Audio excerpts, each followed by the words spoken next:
Hey, Drew. All right, boys, we're about to do my coolant. I'm gonna show you guys how to drain the coolant and change the radiator. So, as you can see, I'm leaking crazy. My radiator exploded, so let's do it. Let's get on top, pause. This boy got a hit. Young 7 make a splurge.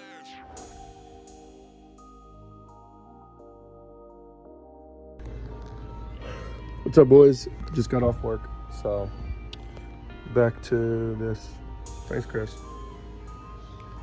So, as you can see, there's coolant everywhere. My radiator busted wide open. So it's pretty easy. Just gotta take off this, take this off, move it, take. Oh, I need another one of those actually. But there's only 4 bolts holding this in. You gotta remove your intake 2. My shitty ass intake. Yeah, I need a new filter. But yeah, it's pretty easy.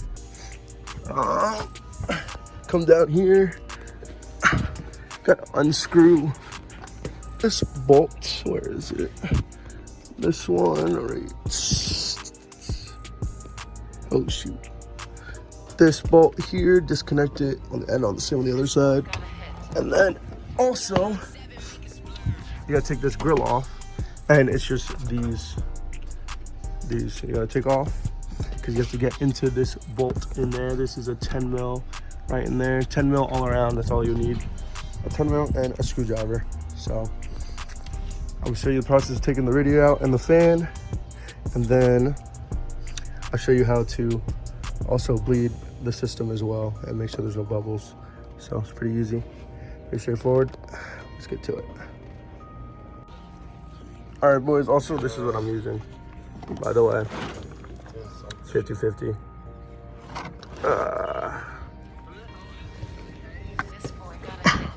So it's kind of hot-ish.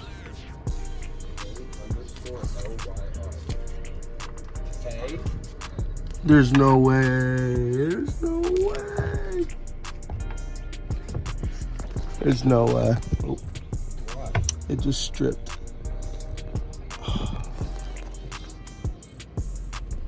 Are you kidding me? Well, first problem of the day. That's crazy.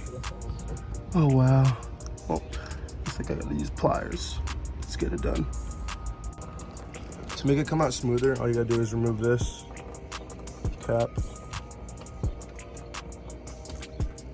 There you go. And there you go. But I definitely have like no coolant in here because it exploded. So wait till that's drained. Then after that's drained, I'm gonna remove these bolts, remove those clamps, and I'll show you guys what I'm doing so you can follow along. I'm trying to make this short and quick, so you don't gotta watch a bunch of bull crap. But yeah, let's get it. You good, bro? All right, boys. This is what I just did. Just disconnected that hose just to make sure every last bit is out while this drain pan is under. So, but yeah. I just disconnected that. Now I'm out of the top one and then unscrew the bolts and I'll show you which ones they are. So yeah, let's get it. All right, after you drain the coolant, you gotta disconnect this line, disconnect this line, disconnect that bottom lower radiator hose, disconnect here, here I gotta do still, and that bottom one down there. And you can use a screwdriver to like pry it off and then pull it at the same time. But yeah, pretty easy. And then you just pull it right up and it'll come right off. Also, you gotta move these. One here, that's a 10 mil, and it's also, you can also use a Phillips head to take it out to unscrew it. These, don't tighten them too much when you put them back in, but other than that, comes right out. All right, boys, so as you can see, the radiator's out and the fans. Also, be sure to disconnect this line to your AC condenser. It's right there. Make sure you disconnect that so you get enough space to pull it out as well. And don't forget these 2 bolts right there, because that's what's connecting your radiator to your condenser. But other than that, that's literally how you take your radiator out. And let me show you. Our radiator is right here. I really don't know where the crack is, but if anyone wants to like let me know or had any similar, it was leaking here around these seams and here on both sides. So maybe it just got shot or something. Not too sure, but that's, I mean, again, my car has 160,000 miles on it. So yeah, that's what happened. But other than that, everything's out. It's pretty easy. It took me like 40 minutes. But yeah, that's literally how you take out your your radiator and your fan. But I'm gonna make another video on how to replace it and how to do the coolant. I'm gonna just split up the 2 different parts. But here's the car. This is how she's looking, boys. Excuse the mess, but yeah. And I literally just came from work, and I work full time now, so I just do landscaping in the summer. But yeah, I'm just gonna grab my stuff. I'm about to go grab some food, and then about to be out the shop. I keep looking at myself. I'm not used to filming on my phone. I'm used to looking at the camera. But I'm filming on my phone because I just came right after work to do it. Shout out to Chris for letting me leave my car here because it was not making it home. So, but yeah, thank you guys for watching. Peace out. All right, boys. So we got it in. As you can see, I don't have the cap, so I lost it. So we zip tied it, and then I zip tied it here to here, so it's in place. We did a lot of zip tying, even down here. Had to do some. There we go. Sorry about the quality, but we did some zip tying, let's say some sketchy stuff, but we'll see if it blows up or not. Knock on wood. Do not fuck on my leg. Yep, there we go. That fits. Get some pliers, but let's go, boys. New radiator just came in. Here it is, and for anyone wondering, these are for the automatic transmission.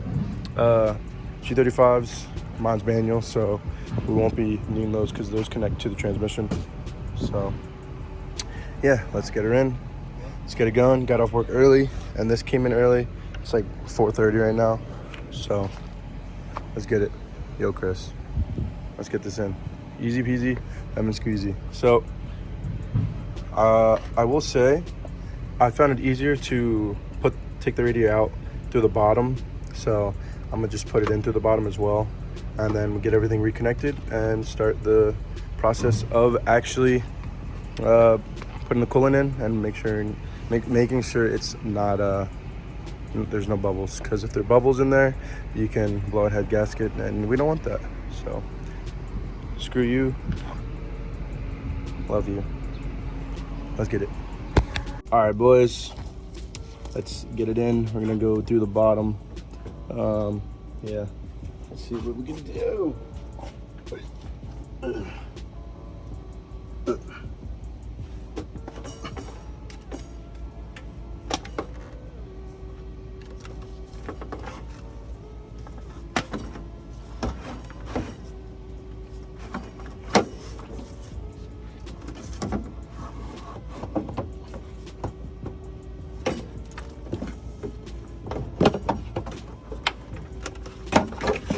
Backwards. Huh? It's backwards. No, it's not.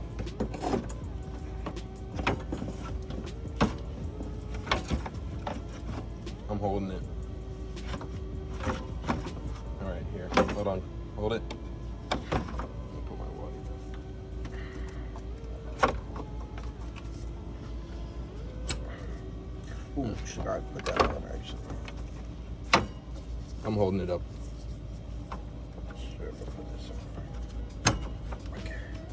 This is great. I can touch this, and it's like there's no grind. Alright, you let go. Alright, I have to screw the top in. It's pretty easy, pretty straightforward. Got her in. Reconnected everything, everything's connected, and then we're gonna fill it up and get going. Let's get it. All right, well, we had to use this because I don't have a cone or whatever. But what you're supposed to do is fill it with the bleeder valve open, and then you're supposed to stop filling it, and you're supposed to do 2 quarts a minute, and each gallon has 4 quarts down there. And then once this starts overflowing, you put this cap on, put the radiator cap on, and then you start the car. And I'll show you what we're gonna do next after that. All right, okay, so once you're in the car, you have to put your feet all the way up, fully blasting. And once you get to operating temperatures, you hold the gas at 3,000 RPMs for 10 seconds, 3 times. And then after that, shut the car off, let the car cool down, and repeat until the bleeder valve, once it's cooled down, has fluid in there. So yeah, so once the bleeder valve, once it cools down, has fluid in there, then you'll know you're fully done. But yeah, we're getting there. So let's go.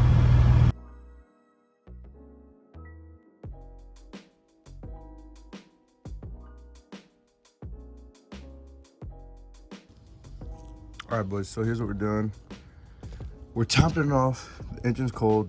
Everything's completely cold. It's been sitting for like 10 hours. Topping it off. Gonna get these bubbles out. What we're gonna do is we're gonna start the car with the radiator cap off. Wait till it slowly gets up to operating temperatures. We're gonna crack the bleeder valve just enough so it can let air escape. And we'll keep topping it off while it's warm. And essentially, because that's cracked, all the air bubbles are pushing through the water, circulating through and pushing the bubbles out back there. So, and you'll know when it's done when this stops bubbling and air bubbles come up, and that's how you know it's fully bled and you won't overheat because of the air pockets. So yeah, let's get it. Guess we should get a cold start for the boys. All right.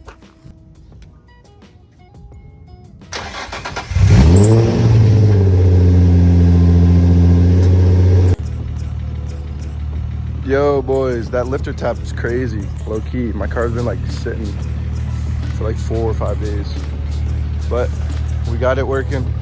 It's not overheating, so I just ripped it just to double check. But basically what I did was, let me just show you. All I did was had the cap off when I started the car. Once it gets hot, you loosen the bleeder valve so all the air bubbles come out. And then you can pump the hose here when it starts overfilling. Pump it. When you see the bubbles come up, let it go down. And then after it's running for about 10-ish, 15 minutes with no bubbles, and it's just pumping, it's filled, and you should be good to go. But yeah, I got all of it out. We're Gucci gang, boys. Let's go.